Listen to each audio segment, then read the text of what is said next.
The ink on the divorce papers hadn't even dried when Paxton threw the pen across the mahogany table. He didn't just want to leave her, he wanted to crush her. He looked at the woman who had stood by him for 5 years, wearing her frayed cardigan and scuffed sneakers, and told her she was an anchor, dragging him to the bottom of the ocean. He called her broke, ambitionless, and plain. He thought he was cutting off dead weight to finally soar. He had no idea that the dead weight he was discarding was the only reason his plane had ever left the ground. Paxton was about to learn that some people don't flaunt their wealth because they are too busy owning the sky. The conference room on the 42nd floor of the chaotic Manhattan high-rise smelled of stale coffee and aggressive cologne. Rain lashed against the floor-to-ceiling windows, blurring the gray skyline of New York City into a watercolor of gloom, mirroring the atmosphere inside. Paxton Walsh sat at the head of the table, checking his reflection in the dark screen of his iPhone. He adjusted his silk tie, a Hermes print that had cost more than his wife's entire wardrobe, and sighed theatrically. He checked the time on his Patek Philippe Nautilus, making sure the lawyer, Mr. Henderson, saw the gesture. "Are we done yet?" Paxton asked, his voice dripping with boredom. "I have a lunch reservation at Le Bernardin in 40 minutes. I'd hate to lose the table because Genevieve can't find a pen that works." At the far end of the table sat Genevieve. She looked small in the oversized leather chair. She was wearing a beige knitted sweater that had seen better days, jeans that were fading at the knees, and canvas sneakers. Her hair was pulled back in a messy bun, secured with a simple black elastic. To anyone looking at them, Paxton was the master of the universe, a rising star in private equity, and Genevieve was the mistake he had made in his 20s. "I'm reading the clause regarding the apartment, Paxton," Genevieve said softly. Her voice was steady, lacking the hysteria Paxton had secretly hoped for. He wanted tears. He wanted begging. He wanted her to acknowledge that without him, she was nothing. "The apartment is mine, Jen," Paxton snapped, leaning forward. "I paid the mortgage. I paid the maintenance fees you paid for." "What? The groceries? Sometimes? Just sign the waiver. You get the lump sum we agreed on, which, frankly, is charity considering you've contributed 0 to my net worth and you walk away." Mr. Henderson cleared his throat awkwardly. "Mrs. Walsh, the settlement offer is quite final. Mr. Walsh is offering you $50,000 to vacate the premises by the 1st of the month and waive all claims to future earnings or spousal support." $50,000. In New York City, that was barely breathing room. But Paxton knew she would take it. She hated conflict. She hated the flash and the noise of his world. "You're doing this because of Tiffany, aren't you?" Genevieve asked, finally looking up.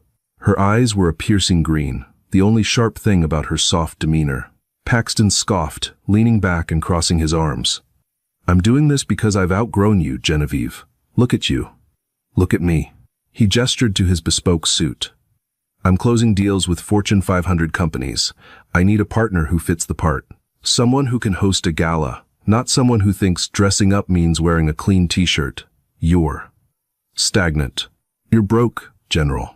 Not just financially, but spiritually. You have no drive." "Drive," she repeated, tasting the word like it was sour milk. "Yes, drive. I need someone who understands the value of a dollar and how to multiply it. You're content with mediocrity. It's embarrassing." Paxton stood up, buttoning his jacket. "Tiffany isn't the reason. She's just the wake-up call. She runs her own PR firm. She drives a G-Wagon. She matches my energy. You're just there." Genevieve looked at the papers. For a fleeting second, a strange expression crossed her face. It wasn't sadness. It wasn't anger. It looked almost like pity. "Okay, Paxton," she said, picking up the pen. "Okay?" He blinked, surprised by the sudden capitulation. "If you think I'm holding you back, I'll let you go." She signed the document with a flourish that seemed too elegant for a broke housewife. She pushed the papers toward the lawyer. "I don't want the 50,000. Paxton laughed, a harsh, barking sound. "Don't be a martyr, General. You can't afford to be proud. How are you going to live? Go back to that little Etsy shop of yours? Selling painted rocks?" "I'll figure it out," she said, standing up. She picked up her canvas tote bag. "I always do." "Suit yourself," Paxton sneered. "Just make sure your stuff is out of the penthouse by Friday. Tiffany wants to redecorate. She says the energy is too depressing in there." Genevieve walked to the door.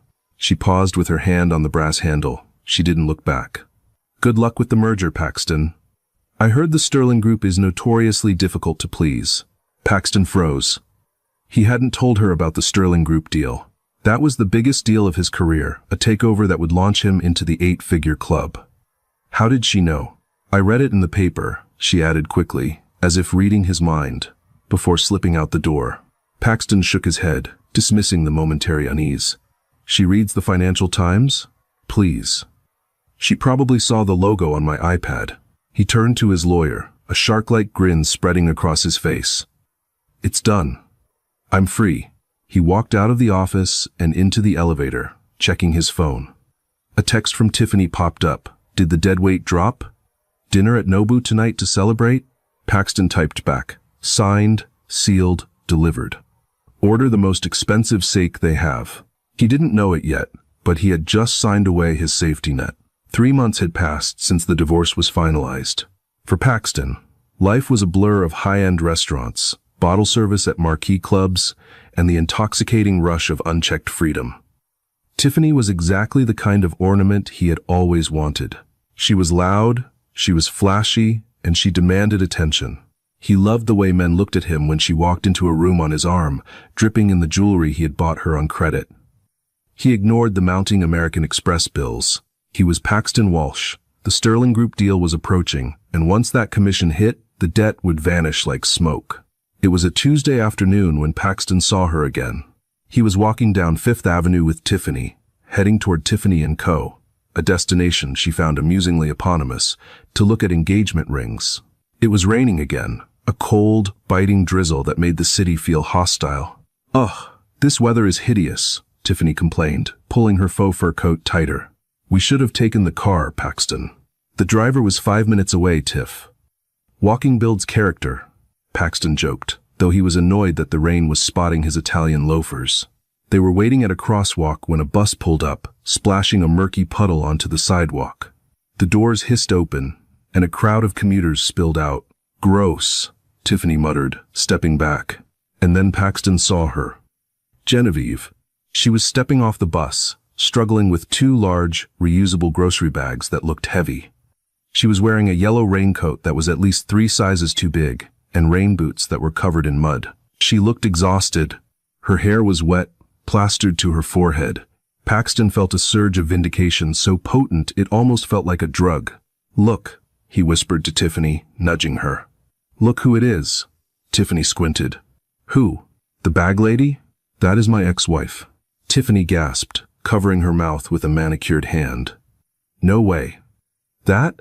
Oh my God, Paxton. You literally saved your life. She looks like she's about to ask us for change. Paxton couldn't resist. The light was still red. He stepped forward, blocking Genevieve's path as she tried to navigate through the crowd. Genevieve, he called out, his voice booming with false conviviality. She stopped, looking up. Rainwater dripped from the brim of her hood. She blinked, her green eyes widening slightly. Paxton. Hello. Caught in the rain? He gestured to the bus as it roared away, spewing exhaust. I see the private transport isn't treating you well. It gets me from A to B, she said simply, shifting the weight of the bags. And where is B these days? Paxton smirked. Still painting rocks? Actually, Genevieve said, her voice calm. I'm doing some consulting work. Research. Mostly. Research? Tiffany chimed in, stepping up beside Paxton and linking her arm through his possessively. Like, for a library? She laughed, a high, tinkling sound that grated on the ears. Hi, I'm Tiffany. I've heard so little about you. Hello, Tiffany, Genevieve said politely. I'm sure Paxton has been very busy. Incredibly, Paxton bragged. We're actually looking at rings. And next week, we're flying to Aspen. The Sterling Group Summit. I'm finally closing the big one, General. I'm going to be a partner by Christmas. He watched her face for a reaction. He wanted envy. He wanted her to look at Tiffany's designer coat and his tailored suit and feel the weight of her own poverty. Genevieve just nodded. Aspen, the Wintershell Summit, right? How do you know the name of the summit? Paxton frowned. I keep up with the news, Paxton. You know that. She adjusted her grip on the bags. Be careful in Aspen. The weather can be unpredictable this time of year. And the airfield. The crosswinds are tricky for smaller jets. Paxton laughed incredulously. I think the pilot can handle it, General. We aren't flying coach. We're chartering a Learjet. Of course, she said. Well, I have to go. My client is waiting for these. She gestured to the bags. What's in the bags, Jen? Paxton asked, peering closer. Cleaning supplies? Are you cleaning houses now? She looked down at the bags. Something like that. Cleaning up messes. Here, Paxton said, reaching into his pocket. He pulled out a $20 bill. Take a cab for the rest of the way. Seriously, it's embarrassing to see you like this. Genevieve looked at the money in his hand. For a moment, the air between them crackled with tension. Tiffany stifled a giggle. Genevieve reached out, took the bill, and slowly tucked it into Paxton's breast pocket. Keep it, Paxton, she said softly. You're going to need every penny where you're going. Before he could respond to the cryptic remark, she turned and disappeared into the throng of pedestrians, a splash of yellow in a sea of gray. What a weirdo, Tiffany said, shaking her head. She's totally bitter. Totally, Paxton agreed, patting his pocket where the $20 bill still sat. But as they walked into the warmth of Tiffany & Co., a cold knot of anxiety formed in his stomach. You're going to need every penny. Why did she sound like she knew something he didn't? Forget her, Paxton muttered to himself. She's nobody. She's the past. He focused on the diamonds in the display case. He was Paxton Walsh. He was a winner. And winners didn't worry about women who took the bus. The weeks leading up to the Aspen Summit were a whirlwind of stress and anticipation. The Sterling Group deal was the holy grail of Paxton's firm, Vertex Capital. The Sterling family was notoriously private, an old money dynasty with holdings in shipping, tech, and aerospace. They were looking for a new firm to manage a portfolio worth $3 billion. Paxton had secured the meeting through sheer tenacity, badgering the Sterling family's lower-level executives for months. He had never met the CEO, a figure shrouded in mystery who supposedly took over the empire 5 years ago after the patriarch passed away. Rumors swirled that the CEO was eccentric, reclusive, and ruthless. If you land this, his boss, an overweight man named Gormley, had told him, "You're not just a partner, Paxton. You're a legend. But don't screw it up. These people smell fear, and they smell cheapness." Paxton took that to heart. He leveraged his credit cards to the max. He booked the best suite at the Little Nell in Aspen. He bought Tiffany a new wardrobe for the trip. He chartered a Learjet 45 for the flight out. It was expensive, painfully so, but appearances were everything. The morning of the flight, the Teterboro Airport terminal was buzzing with the elite. Paxton stood by the window, sipping an espresso, watching the private jets taxi on the tarmac. "There she is," he said, pointing as the sleek Learjet was towed into position. "Not bad, huh?" Tiffany didn't look up from her phone. "Babe, the Wi-Fi better be fast. I need to live stream the takeoff." Suddenly, the atmosphere in the private terminal shifted. Conversations stopped. Heads turned. Even the ground crew outside seemed to pause in their tracks. Descending from the clouds like a silver bird of prey was a monster of a machine. It wasn't a Learjet. It wasn't even a standard Gulfstream. "Holy," Paxton breathed. It was a Bombardier Global 7500, the pinnacle of long-range business jets. It was massive, sleek, and painted in a custom matte midnight blue with silver accents. It dwarfed the other planes on the tarmac. "Whose is that?" Tiffany asked, finally looking up. "It's huge." "That," Paxton whispered, "is a $100 million aircraft. That's a flying palace. That belongs to a head of state or a billionaire." The massive jet taxied smoothly, coming to a halt not far from where Paxton's modest Learjet sat. The contrast was humiliating. The Learjet looked like a toy car next to a tank. "Maybe it's the Sterling CEO," Paxton mused, his heart racing. "They're supposed to be in Aspen for the summit." "Go introduce yourself," Tiffany urged, pushing him. "Network, babe. You can't just walk up to a Global 7500. "Tiff," Paxton snapped. "Security will tackle you." He watched, transfixed, as the stairs of the massive jet automatically unfolded. A team of flight attendants in crisp Navy uniforms descended first, laying out a literal red carpet on the wet tarmac. A black SUV with tinted windows rolled up to the plane's stairs immediately. Look at the tail number, Paxton squinted. N1SG. SG, Paxton muttered. Sterling Group? It has to be. The door of the jet opened fully. Paxton held his breath, waiting to see the titan of industry he was desperate to impress. He expected an old man in a suit, or perhaps a tech bro in a hoodie, but no one came out. Instead, the pilot, a distinguished man with silver hair and 4 gold stripes on his epaulets, walked down the stairs and stood by the SUV. He opened the back door of the car. A woman stepped out of the car. She was wearing oversized sunglasses, a trench coat that looked like it was cut from clouds, and a scarf that trailed in the wind. She didn't look like a business tycoon. She looked like a movie star. She paused at the bottom of the stairs, handing a bag to the pilot. The pilot, Captain Harrison, Paxton noted from the embroidery on his jacket, bowed his head respectfully and laughed at something she said. It was a familiar, warm interaction. "Who is she?" Tiffany asked, jealous. "I don't know," Paxton said, straining his eyes. "A mistress? A daughter?" The woman turned slightly, catching the light. For a split second, Paxton felt a jolt of recognition. Something about the posture. Something about the way she held her head. But then she turned away, ascending the stairs of the Global 7500 with the grace of a queen boarding her throne. The door sealed shut. The massive engine spooled up, a deep, earth-shaking hum that vibrated the glass of the terminal. "Come on, Mr. Walsh," the pilot of his chartered Learjet called out, breaking Paxton's trance. "We need to clear out before the big boy blasts us with jet wash." Paxton followed Tiffany toward their small plane, but he couldn't stop looking back at the midnight blue giant. N1SG, he repeated to himself. He boarded his cramped jet, buckling his seatbelt. He felt small. He felt poor. And for some reason, he felt that same cold knot of anxiety he had felt on Fifth Avenue when Genevieve had given him the $20. "Champagne?" the flight attendant asked. "Double," Paxton said. "I have a feeling this is going to be a long weekend." Aspen, Colorado, greeted them with a wall of white. The descent into the valley had been treacherous.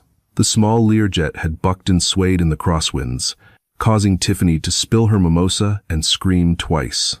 Paxton had gripped the armrests until his knuckles turned white, his mind flashing back to Genevieve's warning on the street corner. The crosswinds are tricky for smaller jets. How did she know? The question nagged at him like a splinter. When they finally taxied to the private hangar, Paxton's anxiety spiked again.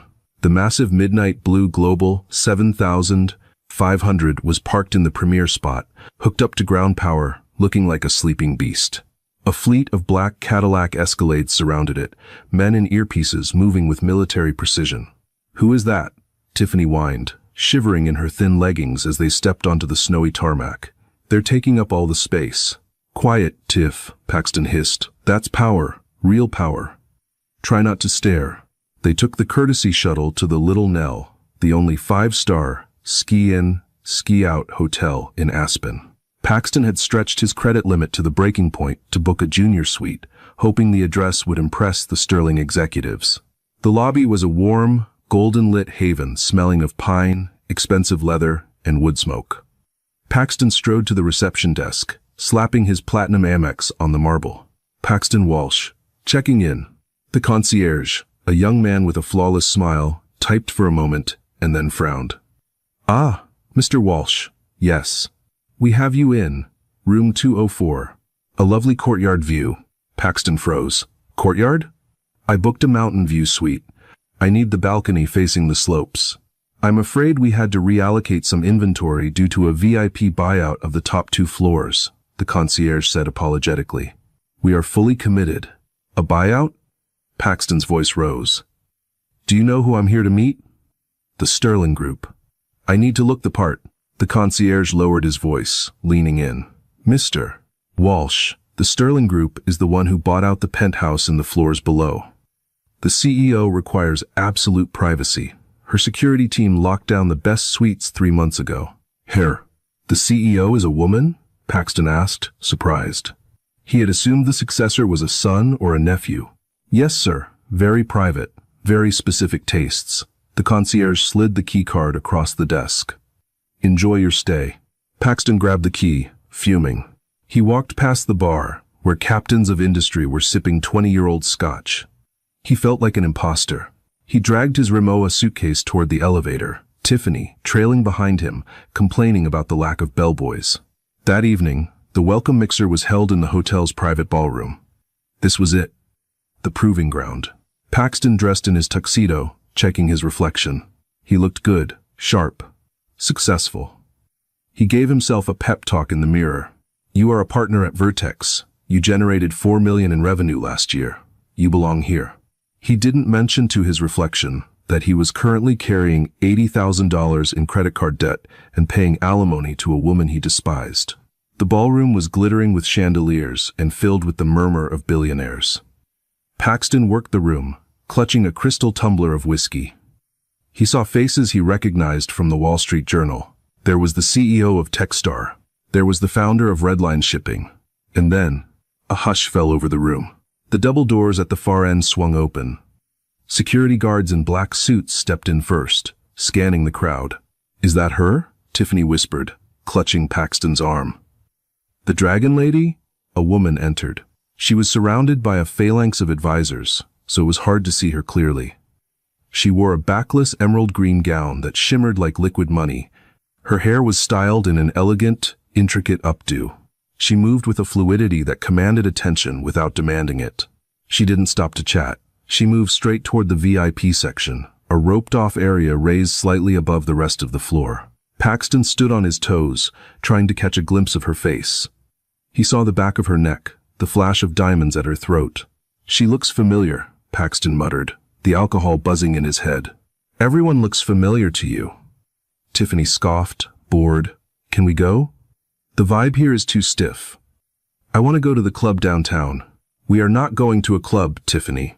I need to shake hands with someone from her team. Paxton abandoned Tiffany by the chocolate fountain and pushed his way toward the rope line. He spotted a man he recognized, Marcus Thorne, the CFO of the Sterling Group. This was his chance. Mr. Thorne, Paxton called out, flashing his best salesman smile. Paxton Walsh, Vertex Capital. Thorne, a silver-haired man with eyes like flint, turned slowly. He looked Paxton up and down. Vertex? Ah, yes, Gormley's boy. I'm leading the pitch tomorrow, Paxton said, extending his hand. Thorne didn't take it. Are you now? Thorne took a sip of his drink. We've heard interesting things about Vertex. Aggressive. Hungry. We get results, Paxton said, puffing out his chest. We value integrity above results, Mr. Walsh, Thorne said coolly. Our chairwoman is very particular about the character of the people managing her family's legacy. She has an uncanny ability to spot a fake. Paxton felt a bead of sweat trickle down his back. Well, I look forward to meeting her. Thorne smiled, but it didn't reach his eyes. Oh, you will. Tomorrow at 9 a.m. sharp. Don't be late. She hates tardiness, and she hates excuses. Thorne turned his back, effectively dismissing him. Paxton retreated, his heart hammering. He felt like he was walking on a tightrope over a canyon. He found Tiffany, grabbed her arm, and marched her toward the exit. Ow, what is your problem? She snapped.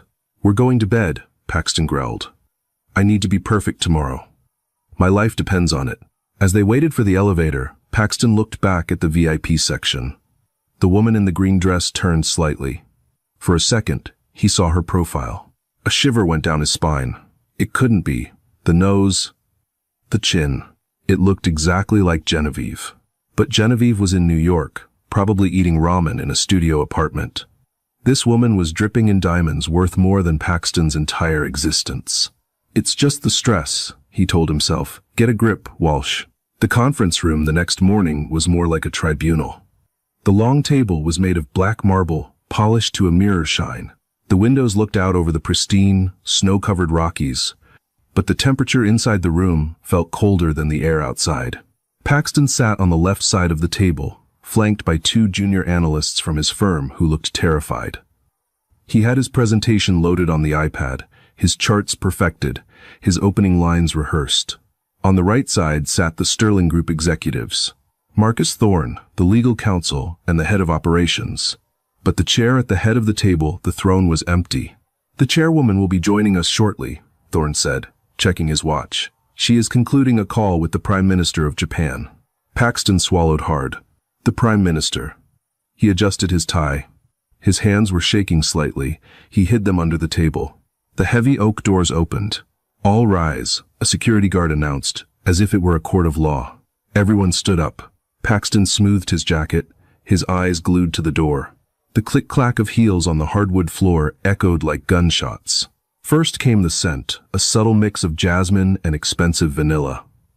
It hit Paxton's nose before he even saw her. It was a scent he knew. A scent he hadn't smelled in 3 months. A scent that used to be on the pillow next to him every morning. No. Then, she walked in. She was wearing a white power suit, tailored to absolute perfection. It fit her like armor. Her hair was down, cascading in soft waves around her shoulders. She wore no jewelry except for a simple, vintage gold watch on her wrist. She walked to the head of the table and placed a leather folio down. She didn't look at the executives. She didn't look at the view. She looked directly at Paxton. Paxton's legs gave out. He collapsed back into his chair, his mouth falling open. The air left his lungs in a painful wheeze. It was Genevieve. Not the Genevieve in the oversized sweater. Not the Genevieve with the messy bun. This was a Genevieve carved from ice and steel. Her green eyes, usually so soft and pleading, were now sharp, assessing, and utterly terrifying. "Good morning, gentlemen," she said. Her voice was the same, yet completely different. It held a frequency of authority that Paxton had never heard before. Mrs. Walsh?" The junior analyst next to Paxton stammered, confused. He had met Genevieve once at the office Christmas party. "Miss Sterling," she corrected, not breaking eye contact with Paxton. "My name is Genevieve Sterling." Silence. Absolute, suffocating silence. You could hear the hum of the hard drives in the laptops. Paxton felt like the room was spinning. "Sterling?" he whispered, his voice cracking. "But, you told me your maiden name was Miller." "I used my mother's maiden name," she said calmly, sitting down, "to ensure that the people in my life loved me for me, and not for the $3 billion attached to my signature." She laced her fingers together and leaned forward. "A test," she added, a small, cold smile playing on her lips. "Which, as we all know, you failed spectacularly." Paxton couldn't breathe. His mind was racing, replaying the last 5 years. The dusty apartment, the budgeting, the way he had scolded her for buying expensive organic milk, the way he had given her an allowance. She was a Sterling. She owned the building he lived in. She probably owned the bank that held his credit card debt. I don't understand," Paxton stammered. "The apartment, the bus, the clothes. I live simply because I enjoy it, Paxton," she said. "I don't need a G-Wagon to know who I am. But when I need to step up, I step up." She gestured to the room, to the hotel, to the invisible jet parked outside. "Now," she continued, opening the folio. "Vertex Capital, you're here to pitch me on why you should manage the Sterling Family Trust." Marcus Thorne leaned over and whispered something to her. She nodded. "I've read your proposal, Paxton," she said. "It's aggressive, high risk, high reward, typical of your style. It's a solid strategy." Paxton managed to choke out, trying to salvage the shreds of his career. "We outperform the market by 12%. I know the numbers," she cut him off. "I also know the man behind the numbers." She stood up and walked slowly around the table, stopping right behind Paxton's chair. He could feel the heat radiating from her. He smelled that jasmine scent again, and it made him want to vomit with regret. "You see, gentlemen," she addressed the room, her hand resting lightly on the back of Paxton's chair. "Mr. Walsh here is a man who values optics over substance. He discards assets he deems underperforming without understanding their true value. He lacks patience, he lacks loyalty, and he lacks vision." She leaned down, her lips inches from his ear. "He divorced his wife because he thought she was broke. He threw her away like garbage to chase a shiny new object." She straightened up, walking back to the head of the table. "If a man treats his life partner like a liability to be liquidated," Genevieve said, her voice ringing with steel, "how do you think he will treat my family's money when the market dips? Will he panic? Will he cut and run? Will he sell us out for the next shiny opportunity?" She looked at Marcus Thorne. "I think we have our answer." Thorne nodded solemnly. "Agreed, Madam Chairwoman. Genevieve closed the folio with a definitive snap. Proposal rejected, she said. Vertex Capital is blacklisted from all future Sterling Group dealings. And Paxton? Paxton looked up, his face pale, sweat beading on his forehead. I suggest you check your company email, she said. I believe Mr. Gormley has been watching the live stream of this meeting. My team made sure he had the link. Paxton's phone buzzed in his pocket. Then it buzzed again. And again. A torrent of notifications. You're done here, Genevieve said, pointing to the door.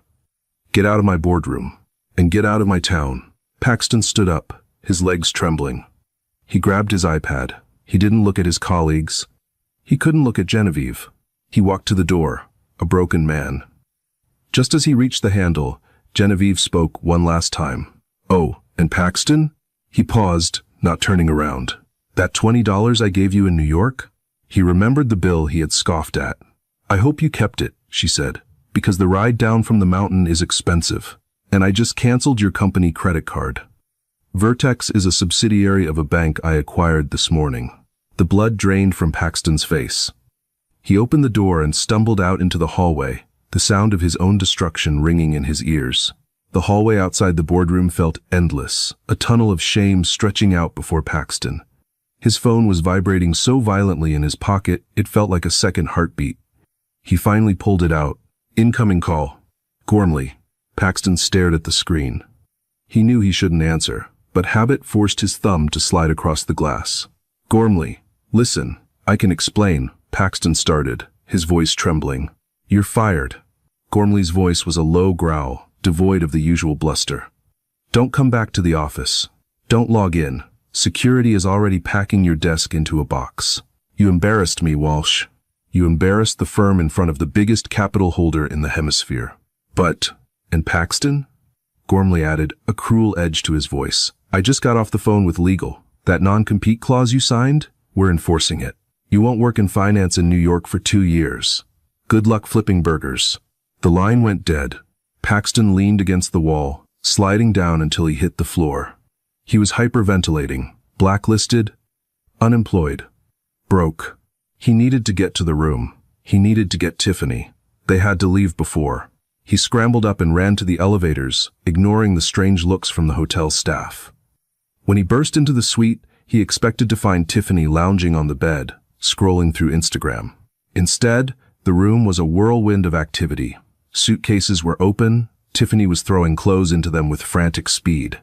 Tiff! Paxton gasped, loosening his tie. We have to go. Something bad happened. The deal. It didn't go through. Tiffany didn't look up. She was shoving her beauty products into a bag. I know. Twitter is blowing up, Paxton. Number Vertex fail is trending. People are saying you got destroyed by the secret Sterling heiress. She zipped up the bag with a harsh sound.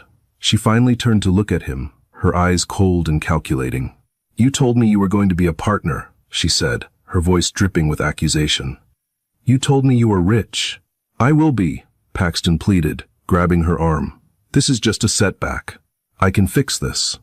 We just need to get back to New York and regroup. Tiffany shook his hand off as if he were contagious. There is no we, Paxton. I checked the credit card you gave me for the spa this morning. I checked the one for room service. Declined. She picked up her phone. So, I made a call. Who did you call? Paxton asked, a sinking feeling in his gut. There was a knock at the door. It wasn't hotel security. It was Chadwick, a hedge fund manager Paxton knew from the club scene in Manhattan. Chadwick was older, balding, and notoriously sleazy, but he was worth $50 million. Ready, babe? Chadwick asked, leaning against the doorframe, smirking at Paxton. Chadwick? Paxton looked between them. What is this? An upgrade, Tiffany said cruelly. She grabbed her bags and walked toward the door. She paused next to Paxton, looking him up and down with the same disdain Paxton had shown Genevieve months ago. You're a liability, Paxton, she said, echoing his own words. And I don't date liabilities. She walked out, linking arms with Chadwick. Let's go, Chad. This room smells like failure. Paxton was left alone in the silent suite. He walked to the window. Down below, he saw Chadwick's car, a Bentley, pull up. Tiffany got in. They drove away. Paxton walked to the minibar, He needed a drink. He grabbed a small bottle of vodka and cracked it open. Knock, knock. Mr. Walsh? It was the hotel manager, flanked by 2 security guards.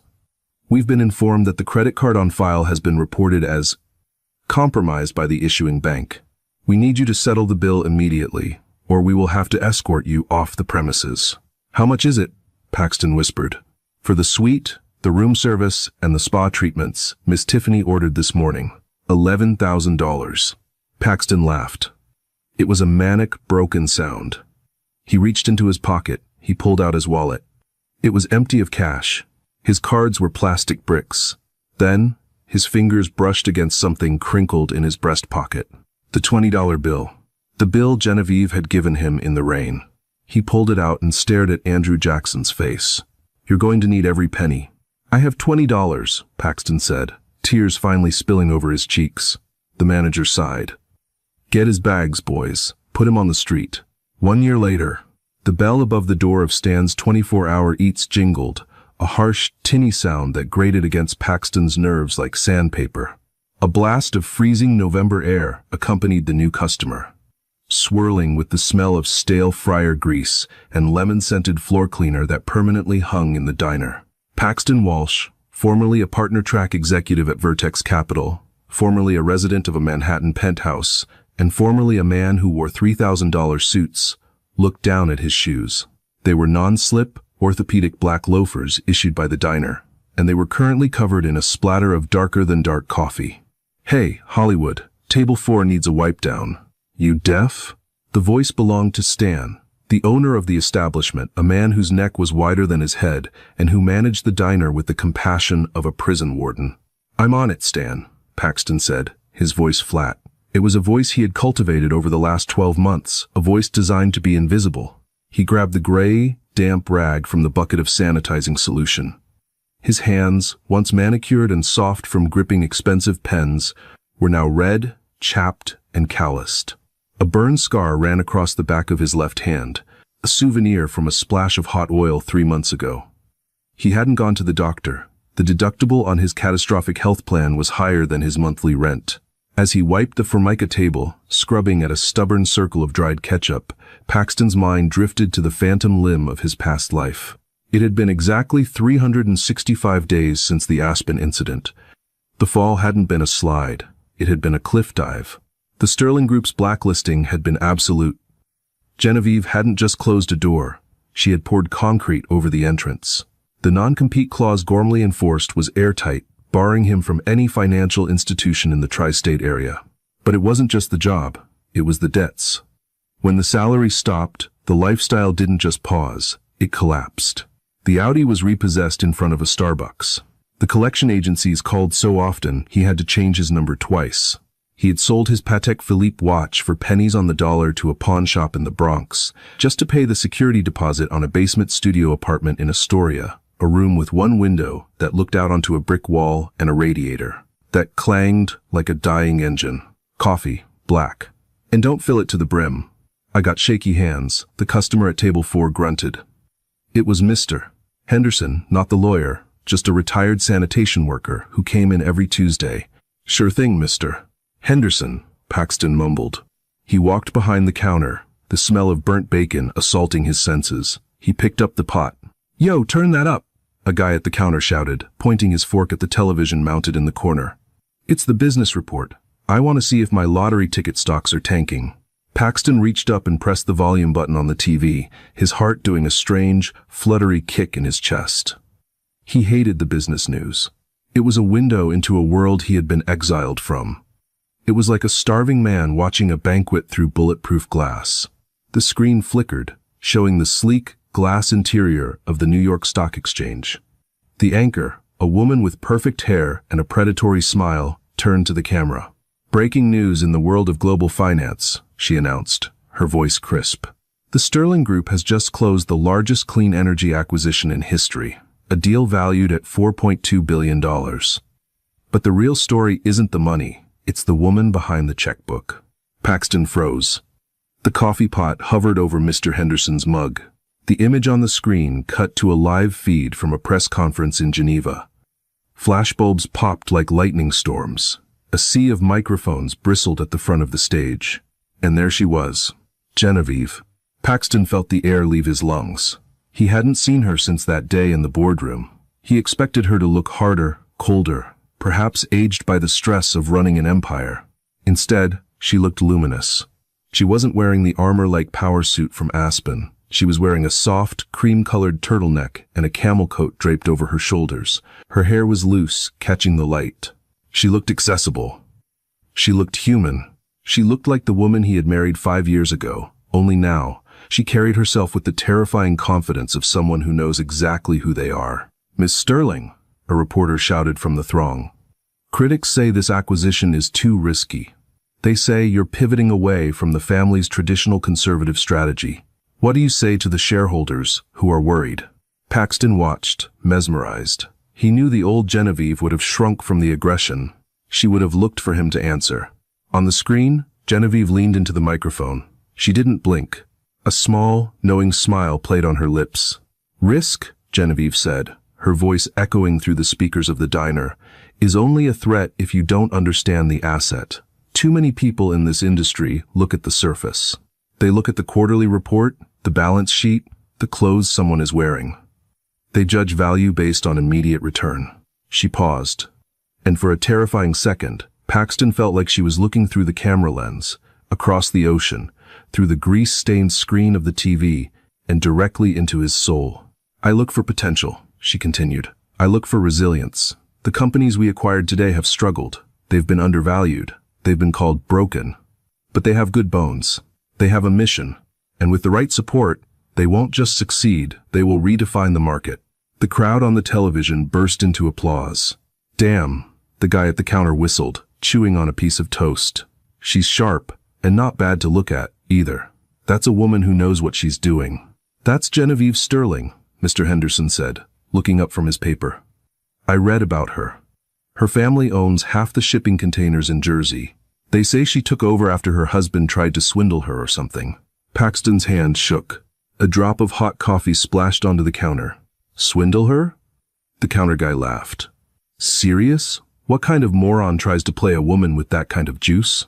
"Some Wall Street hotshot," Mr. Henderson replied, shaking his head. "Article said he dumped her because he thought she was poor. Can you imagine? He divorced a billionaire because she shopped at Target. Guy must be the biggest idiot on the Eastern Seaboard." The words hit Paxton like physical blows. The biggest idiot on the Eastern Seaboard. He gripped the counter, his knuckles turning white. The shame was a physical heat, rising up his neck, burning his ears. He wanted to scream. He wanted to tell them, "It wasn't like that. I didn't know. She hid it from me." But he couldn't. Because he knew, deep down, that the money was just the excuse. He had left her because he was shallow. He had left her because he needed a mirror that made him look big, and Genevieve had been too honest a reflection. "Hey, Hollywood," Stan yelled from the kitchen window. "Stop daydreaming about the rich girl and refill the sugar dispensers. We got a rush coming in." "Yeah," Paxton whispered, his throat tight. "Yeah, okay." He turned away from the screen, but he couldn't block out her voice. "We are also announcing the Phoenix Grant," Genevieve was saying. "A fund specifically for people who have hit rock bottom. Because sometimes you have to lose everything to find out what you're actually worth." Paxton walked to the back of the diner, into the small, cramped employee locker room. He needed to breathe. The walls were closing in on him. He leaned against the metal lockers, sliding down until he hit the cold tile floor. He put his head in his hands. The silence of the locker room was broken only by the hum of the refrigerator. He reached into the pocket of his stained apron, his fingers brushed against paper. He pulled it out. It was a $20 bill.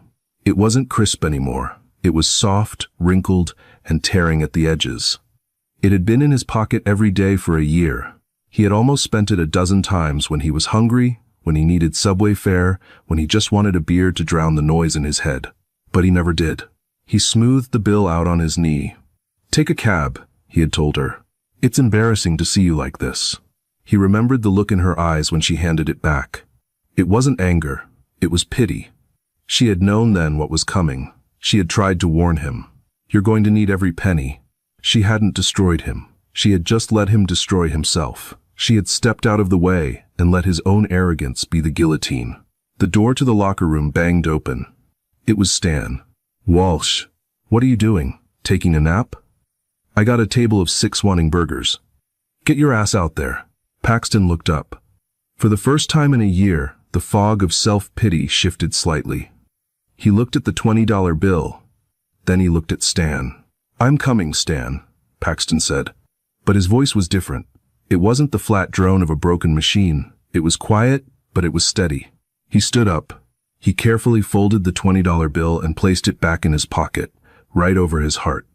It wasn't money anymore. It was a receipt. A receipt for the life he had sold for cheap thrills. He walked back out into the diner. The business report was over. The TV was now playing a soap opera. The patrons were eating, arguing, laughing. Life was moving on. Paxton picked up his notepad. He walked to the table of 6. They were young, loud, wearing suits that looked cheap but flashy, the kind of suits he used to wear when he was 22 and hungry. "What can I get you, gentlemen?" Paxton asked. "Yeah, give us a round of beers," one of the young men said, snapping his fingers. "And make it quick. We're celebrating. Just closed a massive deal. We're going to be kings of this city." Paxton looked at the kid. He saw the arrogance in his eyes. He saw the cheap watch he was flashing, as if it were a Rolex. He saw the way he treated the waitress passing by.